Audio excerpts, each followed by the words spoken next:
Pirates, the region's only professional outfit. Last season, bottom of the National Premier Division, but this season, following their relegation to the First Division, they've made a great start. 4 wins in 4 matches. They're the only undefeated side.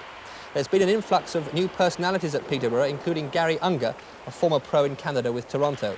He remembers his North American hockey debut well. At that time, I was only 18 years old when I broke into the NHL, and the Boston Bruins were one of the biggest, toughest teams, and playing in Boston was one of the most difficult places to go in to play because the fans were crazy. There was a small rink like this. They had no glass around the boards, and the people used to go along the boards, and as you skated by, they'd grab you, and they had these rubber chickens, and they'd pound you on the head with these chickens. Anyhow, they had a player playing for them named Bobby Orr, who was their star young player, and one of our players hit him on the blue line and knocked him out cold. Both benches cleared. There was a big brawl at center ice because of Bobby Orr getting hit.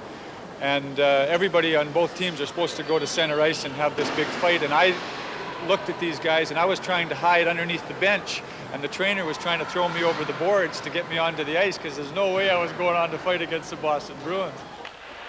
Unger's career also took him to Detroit and a surprise encounter with the reigning Miss America. It almost cost him his present marriage.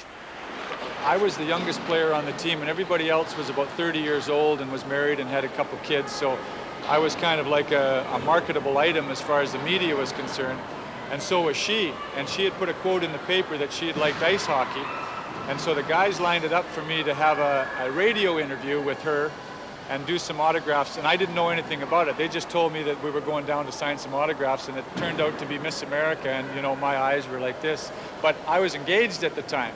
But they took some pictures of me with my arm around her signing autographs, very innocent, of course. But it was across Canada on the newspapers, and my girlfriend saw it.